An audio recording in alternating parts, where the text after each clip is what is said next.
Elle était immense, ancienne et fraîche à la fois.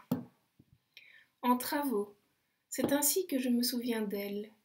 Aujourd'hui encore, il reste des espaces inachevés, ces pièces où le confort semble ne pas vouloir se déposer, où les murs semblent fâchés avec leurs morceaux de papier, peints par endroits arrachés, par endroits tachés par l'humidité. Ma mémoire ne m'offre pas une vue limpide sur le petit château en construction de mon enfance. Je vois des couleurs vives valser à travers des nuages de poussière. Derrière apparaissent deux personnes, moi et ma mère. Nous sommes dans la cuisine, une pièce qui semble minuscule vue d'ici, de maintenant. Nous sommes colorés. Est-ce la joie ou nos vêtements bariolés, desquels est sûrement né mon goût pour les styles les moins stylés, les plus osés et surtout mon horreur de l'assortiment.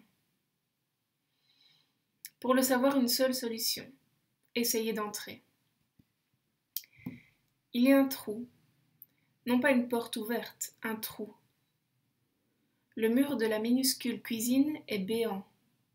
Moi aussi. Aurais-je magnifié la situation financière de mes parents à l'époque? Je ne pense pas. Cette pièce devait être la pièce en travaux de ce moment.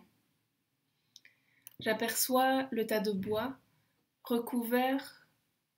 L'ouverture donne sur le jardin, lui aussi tout petit et en même temps si magique. J'aperçois le tas de bois recouvert d'une bâche verte dans lequel les cloches déposaient toujours du chocolat. Oh, Pomme! Oh, quelle joie! Pomme est là! Je l'avais complètement oubliée, pauvre Pomme! Pomme est le cheval de trait qui vivait dans le champ juxtaposé à notre jardin. Un champ immense que mes parents achetèrent plus tard et qui appartient désormais à mon père. Champ qui marque maintenant le territoire paternel, clairement séparé du territoire maternel, sur lequel se tient toujours le château, toujours immense, beaucoup plus grand qu'à cette époque. Mais revenons à Pomme. Pomme est un cheval absolument magnifique. Il a des pattes gigantesques, un corps musclé comme je n'en ai jamais vu avant ni après. Il est brun presque noir, ses yeux sont infinis. D'un noir de fond d'univers, rond et lisse. Il brillait tout le temps, comme s'il était toujours un peu ému, au bord des larmes de joie ou de tristesse. Pas de colère. Pomme était doux comme un agneau. Son corps fort et imposant contrastait avec son âme douce et si calme. Je ne sais pas si Pomme s'appelait vraiment Pomme, en fait. Je sais qu'on l'appelait ainsi, car dans notre jardin vivait, et vit encore, un splendide pommier.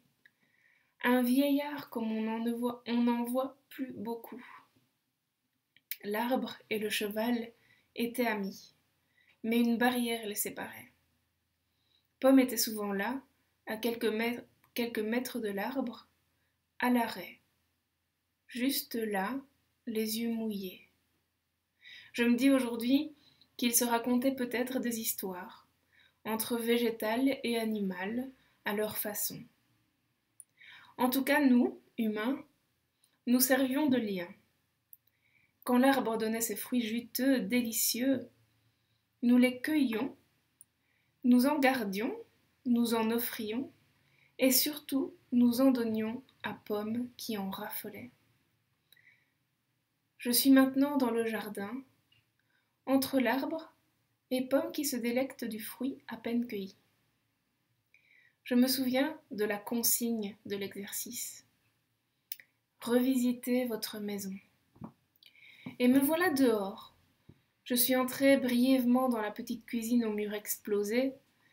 J'ai glissé le long des nuages de poussière colorée, avec l'espoir d'entrer ainsi dans la maison, revoir le salon, entrer dans la cage d'escalier, puis courir à travers mes petites jambes d'enfant pour monter deux par deux les marches jusqu'au grand grenier. Mais non. J'ai fui. J'ai été aspirée par la lumière humide d'un matin d'enfance dans le jardin. Peu importe, je suis plus que comblée. J'ai revu Pomme et le pommier.